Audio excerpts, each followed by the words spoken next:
on Divorce Court today. Can a big city comedian embrace his new life in the country? Terrell says no. His new wife, Trasha, convinced him to give up his player life for a family house in the burbs, which he claims is killing his career. Terrell Tate and Trasha McCoy have brought their dispute for Judge Lynn Toler to resolve.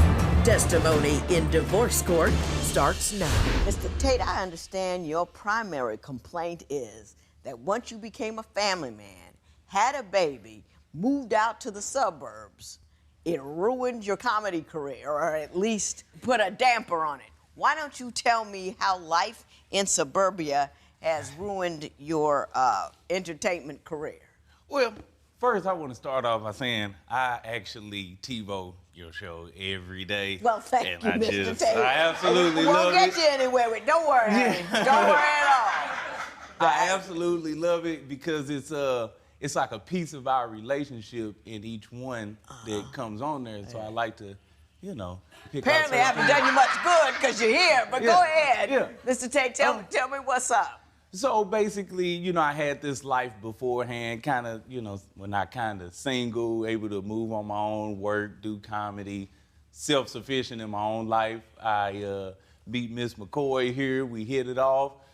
Next thing you know, we have a baby, and now the shift comes to where I move further away from, you know, my comfort zone of where I was, out on the outskirts of town, 30 minutes away from everybody. Let me ask you something. Did you want to make the move, or did you feel pressured into making the move? I wanted to make the move for my family and for because us. you have a little boy, a 17-month-old son. So you did it in part because it was best for him? It was best for us. I think it was best for us. I just knew I was more of the maneuverable piece. It was easier for me to uproot my life because I didn't have anything. I gotcha. Except, you know, I'll take it over to her side. Okay. So how does that affect your comedy? I mean, is it just not as funny in the suburbs? Well, yeah. It's a lot more peaceful over there. Just in where I'm at in the St. Louis area, it's a lot smaller. So a 30-minute drive to a St. Louis is forever, and they not coming to visit you if you stay anywhere more than 15 to 20 minutes. So me moving over there, it kind of isolated me, which we're technically in Illinois, it's right across the bridge, but it's like 25 to 30 minutes away. Couldn't you drive 30 minutes into St. Louis and do a show as opposed to wanting them to come out to the burbs? But see, on top of that, I work 45 minutes away.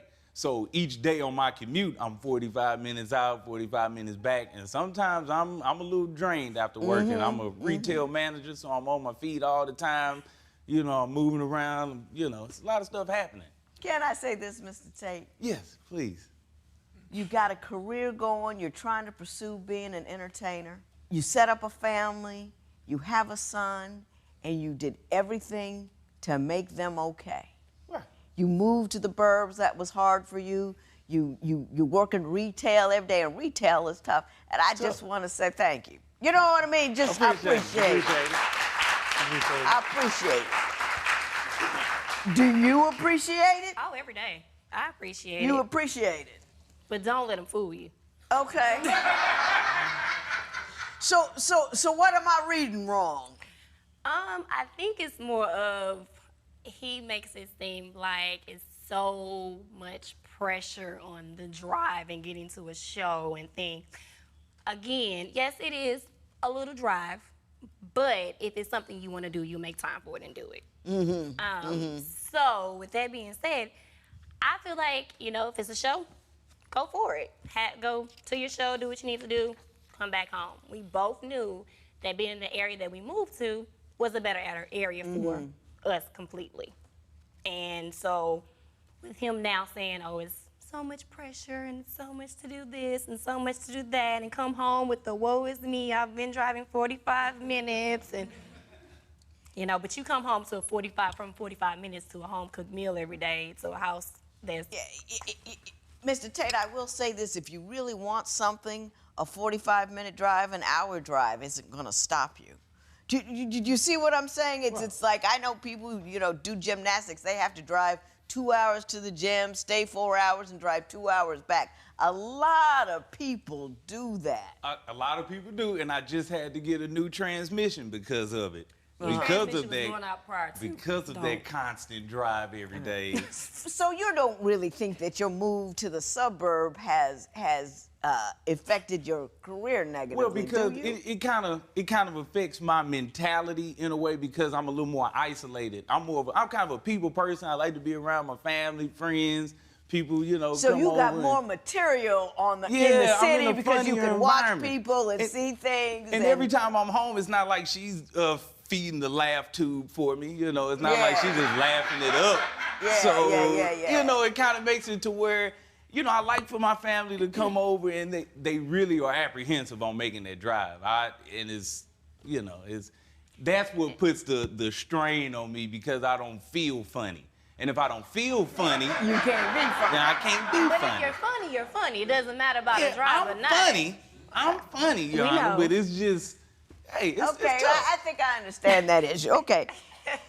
You two have very different parenting styles. Why don't you tell me what's the issue with that? I think more of when it comes to our son, he's 17 months, he has an issue of him still being breastfed. I'm big about he's healthy, he's a great kid, he's never been sick, and these are big things because of him being breastfed. His father, on the other hand, thinks that it's far too long for him to be still being breastfed, and so he'll make little jokes about the... Well, there's something funny you can take to the club. Do you know I got a top this big hanging off my wife's boob every day? Ask him, and she won't stop. Ask him what my name was when I was breastfeeding our son. He made a joke about it. What was your name when she was breastfeeding her son? Just when she was born, because she was so open with it. It was like, you know, it could be a crowd of people and she would just, you know, I just called her... Just whip it out. I just called her Umbutu. That's all. Umbutu? Yeah. Because he said it's like if I'm in Africa.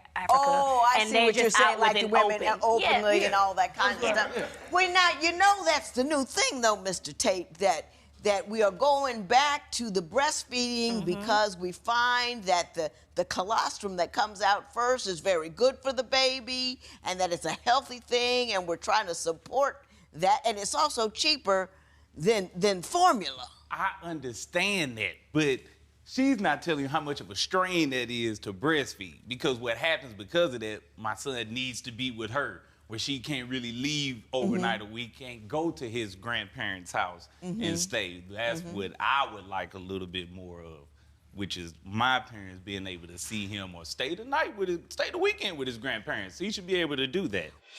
Next, was Trasha's pregnancy really a trap to force Terrell into a committed relationship? Divorce isn't easy. If you need help with your breakup, call toll-free 1-877-311-2222 or visit our website at divorcecourt.com. Become a fan at facebook.com/divorcecourt. Divorce Court, real relationships, raw emotion. Testimony continues now. Let me start with this. Your family from the beginning was concerned about Ms. McCoy because she has a history of trapping men. Why don't you tell me what they said to you and why? I'm going to choose my words very, very carefully at this point, because I wouldn't use that word, the T word. Well, you wrote it down. Absolutely. What happened is it came unexpected to me, is all. And that just, I guess that started some of the beginning, I won't even say turmoil. He can't even get there. Ms. McCoy, why don't you tell me confused. Why are you aware that his family was telling him that he should be wary of you because you trap men? Were you aware of that? No, never, because I don't feel like I trap anybody. I've always been independent. Do you get along with his family? Yes. Oh, there's no problem. I didn't know that it was. Now that you say that, you would like to know. Yeah, I would. That's something I need to inquire about. Like when it was, I guess when we were, like after the baby was conceived and after the baby was born, My parents still, you know, wanted to christen the baby, which still hasn't happened because my father is a reverend. And that started some of the beginning turmoil. But since, I mean, up to this point, the relationship is much better. I mean, especially her relationship with my parents. I mean, it's much better. Oh, yeah, it's much better. Mr. Tate, you say she has a domineering personality that has caused you some concern, and all the laughter in your household has stopped. Well, Tell me about her domineering personality. It's sometimes, you know, I wake up every day and I'm happy. You know, I'm alive. I got a good job. I'm looking better every day. You know, so generally, I'm just happy on it every day. Right. Every day I wake up, I'm generally happy. And sometimes her personality can come across a lot stronger if she's not happy. So let's say if she's in a bad mood, it drains me. Well, what's she doing? I mean, is she loud? Is she angry all the time? Is she walking around depressed? What is it? Sometimes it can be a mix. We can be in a normal setting and everybody, we're laughing, having a good time, you know, enjoying ourselves. She could be laughing and then all of a sudden, it just changes. And then now it's like, oh my goodness, what was the triggering event that set her off now? And I won't know. I don't understand what he's talking about, so maybe you can help me. Are you moody? Yeah.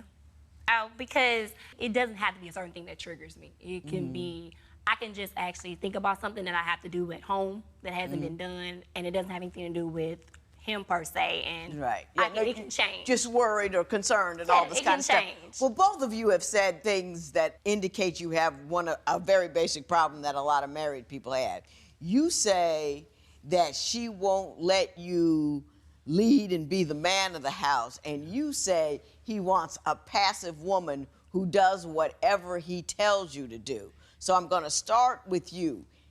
Give me an example of something he said or done that leads you to believe he wants you to be passive and not opinionated and let him just be in large and in charge. Ooh, I don't think we have enough time in this day. But I guess some of the things that can be a topic that we're discussing, it doesn't have to be anything in particular, or if we're going to a store or something, and I might say because of something that let's say I kind of know and experienced it, he might turn around and say, well, no, that's not supposed to be like that. This is the way it's supposed to be. And it's kind of one of those roles of, okay, wait a minute. Well, I got an opinion. Let's both have something. Hear it out. Let's hear it out. Nobody my backs turn. down, though. Wait a minute. Yeah. Wait, I'll let you talk. When divorce court continues, is this couple so careful when they argue that nothing gets resolved and they just stay mad at each other? Terrell is a comedian. Do you think Trasha was right to expect a life full of laughter with him? Call 1-800-282-1991 to vote now and see if America agrees with your opinion. You'll also receive some valuable offers. Call now.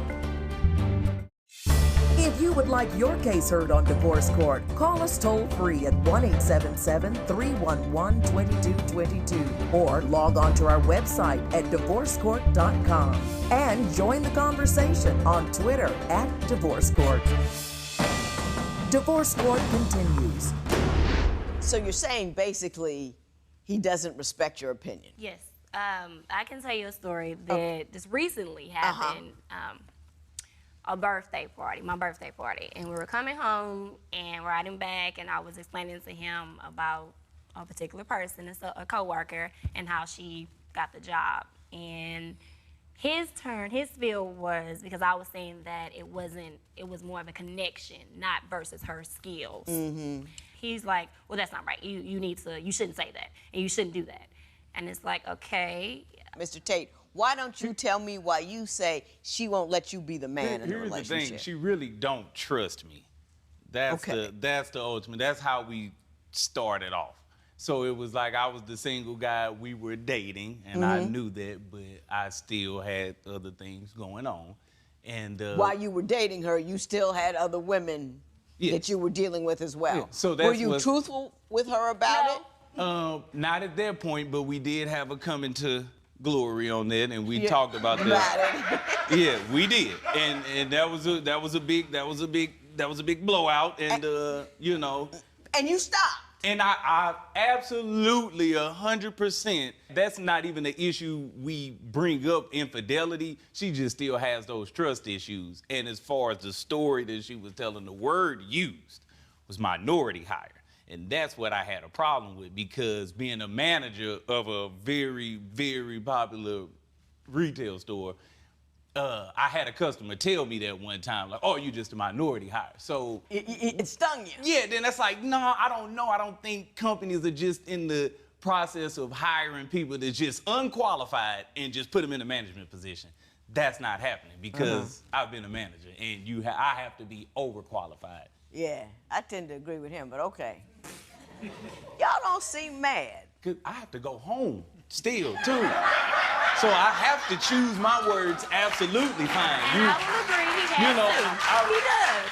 He does. And I really we came on here to get some help, and I want to choose my words wisely, because I know this is going to have an effect. I can't help you if I don't know what's wrong. So far, I mean, I don't hear he's domineering and wants you to be passive. I don't hear that she won't let you lead. I don't hear any of that. I feel like I am a intern because I don't have a ring on my finger. I'm not married. So I cook, I clean, I do everything that a wife should do, but we haven't made that step. So that's where my issue comes in at, because I want to know. Oh, so you here talking about, listen, I'm breaking camp if you don't pop out with that ring. Somewhat, yes. Judge Lynn Toler's ruling next. It's time for you to call 1-800-282-1991 to answer today's question. You'll receive some valuable offers. Call now. Divorce Court, Judge Lynn Toler's ruling right now. First of all, I have to say this. I don't know if this is a good thing or a bad thing, but I've been doing this show for a long time, and the longer I do it, the more people I find come in here, make up an argument about some money, but one could come in here and talk to me. And I get that. Y'all never wanted to break up. You don't want to leave. You just want me to get him to give you a ring. Right. Yeah. He needs to value what he has. He needs to value what he has. Now, Again, let me ask him a question, and then we'll get back to Okay. that. Now, let me ask him a question. Is there a reason that you've moved out to the suburbs, you've made all of these sacrifices, you've had a baby together, and you don't want to get married? The attitude that's going to be my biggest stickler. I don't really gravitate towards attitude because I'm more of a lighthearted person. What kind of, I haven't heard attitude yet. Give me an example. I get people coming here talking about their wife jumped on the hood of the car. I've got people coming around and they slash the tires. They come all out the neck and all of that. I'm not getting any of that. Ms. McCoy, let me say something. People get married when they're ready, and not before. Your job is not to put yourself in a position where you need to beg somebody to marry you.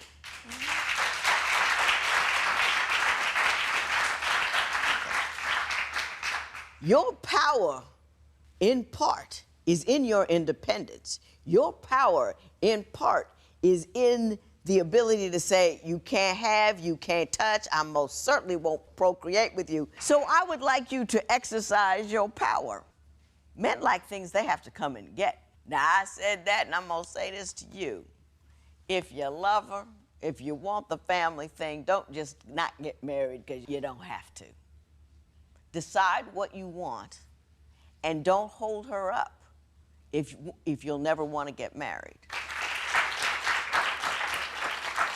I think you're good people. I think you're nice people. You look good, so the baby's got to be gorgeous. He's gorgeous. Well, he takes after his dad. And that's what he's... I know where the big pretty comes from, so you can't just tell that lie, okay? You wanted $500 for something or other, but you really didn't want it. You just had a reason to be here. You're here. I said what I had to say, and now I'm going to go home. This matter is adjourned. Terrell and Trasha agree with the judge's ruling. and are working to honestly resolve their issues. Post a comment or submit your case at divorcecourt.com or call toll-free 1-877-311-2222. Follow us on Facebook and Twitter at Divorce Court.